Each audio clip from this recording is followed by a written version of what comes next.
Hi, Linda Bowen here from StampingWithLinda.com, your cardiologist since 1997, helping you create cards from the heart. Today is Tuesday and create a fold, and today I'm going to teach you how to make a diagonal opening card. It's all from one sheet of paper, and when you do this creative fold, you end up with two cards.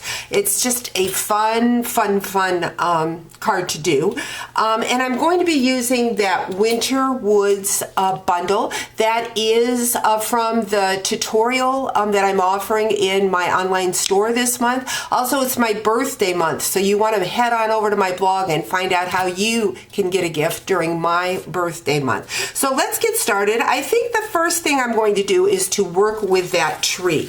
And what I'm going to do is I'm going to bring in Tranquil Tide, and I'm going to stamp that tree twice. The Winter Woods bundle comes with a stamp set and framelits, and kind of a different 3D look with the framelits. So I'm just going to set that ink pad aside and bring in that Big Shot. And what I'm going to do is to cut these trees. Now I have the standard outline framelit for the tree. That'll go there. And then I have this die, and it's a smaller die, and it kind of gives a three-dimensional look to your card. So let's go ahead and run that through.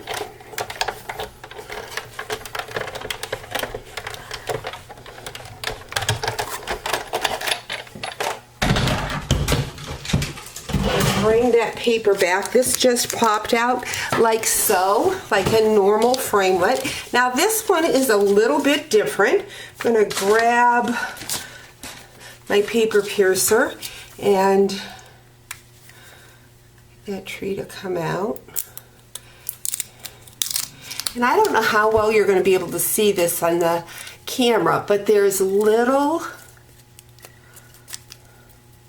pieces that pop out of that tree. So it gives you dimensional as if there are actual branches on that tree. Now if you bend those fibers on that Thinlit, then those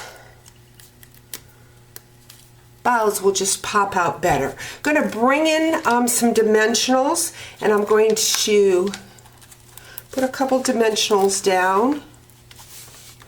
And then I'm going to layer that right on top of the other tree. So it's sticking up, and then it also has those boughs. Now again, I'm not sure how well you can see that on the camera, but just fun dimensional. I'm going to then grab my adhesive, run across the back, and I have already cut out with my layering circle a scallop. So we're going to take that and set that aside, because now what we're going to be working with is creating that creative fold.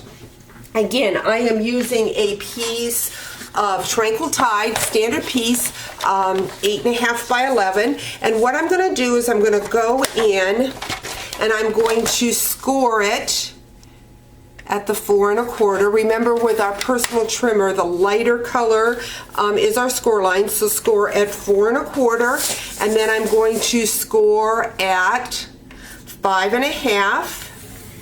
And then what I need to do is I need to cut at a diagonal. And so what I need to do is cut from one tip to the other. So I'm going to go ahead and put that in my trimmer. Now my trimmer is not going to allow me to cut it all the way, but very close. So I want the tip of my cardstock at the top and at the bottom, right in that groove of that trimmer. I find that it's best for me if my blades aren't real sharp, or just because I have a tendency to catch that edge, I like to start in the middle. One of the ends go all the way down, but this top one didn't go all the way. So what I'm just going to do is bring in a pair of scissors and I'm going to snip that off. Now I could put it back in the trimmer, but I just find that to be easier. What I have now is a piece of the Joyous Noel specialty paper. One side has a foil look, the other is plain. This measures 4 inches by 5 1/4, and I'm going to do the same thing. I'm going to cut it from angle to angle so I have it right in that groove. So I have 2 separate pieces for my card. Next, what I'm going to do is I am going to bring in the Big Shot. Now this is how your card does the diagonal fold, so you can have it this way or this way, whichever you want. But I'm going to bring back on my Big Shot, and I'm just bringing in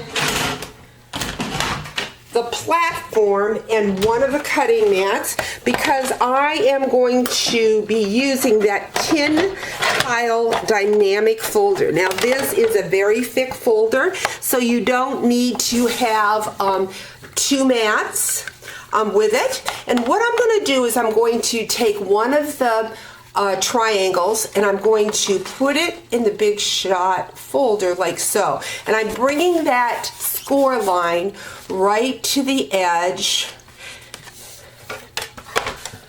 of the card.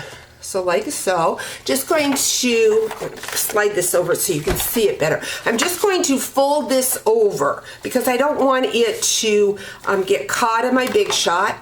I'm going to lay that down. Oops, and I think I've moved it here. I did. Good thing I tried. You want to make sure that it's straight across and that your mat goes all the way. So now we're going to run it through the Big Shot. Again, just by folding this over, it'll just run right through. Or you could actually just stop when it clicks. But then it just gives me a fun design on that flap of the card. What I have done is cut a piece of Whisper White. This measures 4 by 5 1/4, and I'm just going to place that to the inside of my card. Flap it over like so. Now sometimes, like with this one, I've got a little space in there. That is because I embossed this part and it made it smaller. I don't find any problem with that. I kind of like that little border in there. What I'm going to do next is bring in that half piece of the Designer Series paper. I'm going to place that there. I'm going to bring in my tree. I'm only going to put adhesive on one side of that tree. So just like so. And place that there. And there you have it, a fun diagonal card. Then I have another piece that I can use my half piece of the specialty paper and make another card just like it. Hope you've enjoyed today's video. Talk to you real soon. Bye-bye.